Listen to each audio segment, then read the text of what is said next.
Roger Federer is arguably the greatest tennis player to have ever played the game. His achievements on the tennis court are unprecedented. Coupled with his meteoric rise, the imprint he leaves on the game marks him as a modern phenomenon.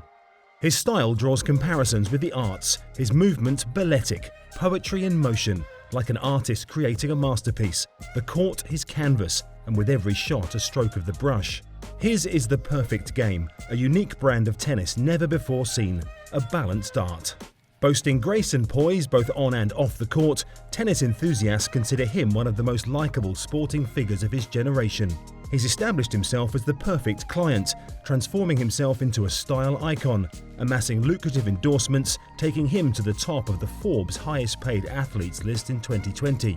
Despite reaching the pinnacle of the game, Roger has always remained humble and retained a childlike innocence. It's this outlook that empowers him to maintain such a high level, playing now as he did when he was 8, purely for the love of the game. Roger has never strayed far from his roots and has always reiterated the importance of a strong family bond to his success. At just 22 years of age, Roger started a foundation in his name. At this point in his career, he'd only spent 4 years playing on the professional tour. Although he'd enjoyed his first tournament successes, including his first Masters trophy in 2002, Federer was considered something of an underachiever.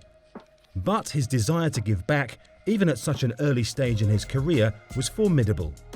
In an interview with Roger on his foundation's YouTube channel, he reflects on why he started his foundation, revealing that it reflected the values his parents instilled in him from an early age. "I believe in the power of people. They might only need some initial empowerment. We trust in the best will of parents that they want to ensure the best possible opportunities for their children." Roger's upbringing has always underpinned him. The son of a South African mother, Lynette, and a Swiss father, Robert, a young Roger spent time in both countries.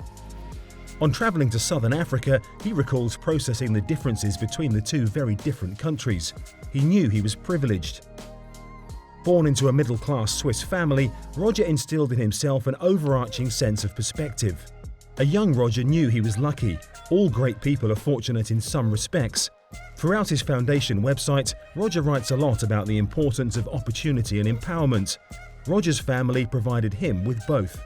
Roger's introduction to tennis, his very existence, may have never happened if it weren't for the role of the Swiss chemical company Ciba.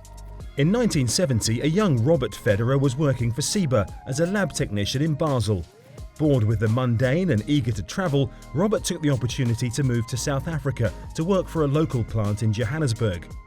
It was there he met 18-year-old secretary Lynette in the company's cafeteria. 3 years later, they'd married and moved back to Basel.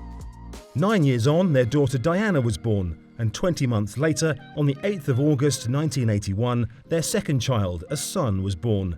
The name Roger, fittingly translated as famous warrior, was chosen, as it was easy to pronounce in English. Throughout the 1970s, the Ciba company sponsored a tennis club not far from the Federer home in Basel, and the Federer family became regular visitors. His father recalls Roger having so much life as a child and always needing to keep himself busy, while his mother recollects taking Roger to the tennis courts and him wanting to play for hours on end, even at 1.5 years old. By the age of 3, he would spend hours knocking a ball against a wall or a garage door. As he grew, this would become a common theme, Roger hitting a ball against a wall, the wall at the tennis club, the wall in his room, his sister's room, a cupboard in the kitchen. Although Federer would go on to play other sports, this early monomania certainly helped embed some vital components: hand-eye coordination, trajectory, racket and direction control. Growing up, Roger played many sports. He won skiing trophies and impressed on the basketball court too. These sports would ultimately yield the most transferable skills to Roger's prowess on the tennis court.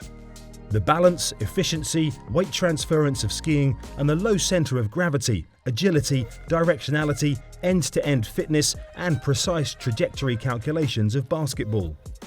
A young Federer indeed lacked serenity on the court. He could be bad-tempered and temperamental if things were not going his way. He demanded that his intent and execution linked up satisfactorily, and his early outbursts were a symptom of the frustration at himself for failing to meet the high expectations he demanded of himself.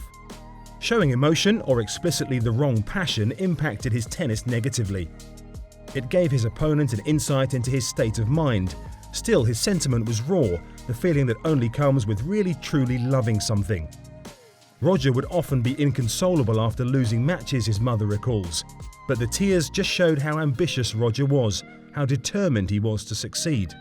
Roger is a perfectionist. In Renee Stauffer's book, The Roger Federer Story: A Quest for Perfection, Stauffer states that, in a collective setting of a team, Federer was too dependent on his teammates. He not only had to deal with his own imperfections, but also those of his fellow players. Later, in an interview with Vogue, Roger jokingly revealed that he chose tennis over football because he didn't want to blame the goalie, I wanted to blame myself. Even at an early age, Roger wanted his success and failures to be on his shoulders alone. He needed to be in control of his destiny. You can't do it perfect every single time, so you have to learn to play with problems, and you have to learn how to play with pain. And I think that is what I like so much about the game of tennis, because you learn so much from the sport, from winning, from losing, trying to figure out and just being uncomfortable, trying to fight through those difficult moments and situations. At the age of 12, Roger had to decide between tennis and football. He enjoyed all sports at that time and probably liked football as much as he liked tennis, his mother said, but his parents empowered him to decide on his own. In 1993, Roger was invited to be a ball boy at the Swiss Indoor ATP tournament in Basel, where he watched Michael Stick beat one of his idols, Stefan Edberg. A year later, he'd watch Wayne Ferreira defeat Patrick McEnroe. The experience of seeing how the players prepared, how they dealt with pressure, taught Roger to dream big and gave him a glimpse into his potential future. And perhaps this experience gave an already impressionable Federer the inspiration to pursue that dream. At the age of 14, Roger left home to join the National Development Programme of Swiss Tennis. At 16, he left school and joined the tour. At 18, he would make his first ATP final. And the rest, as they say, is history.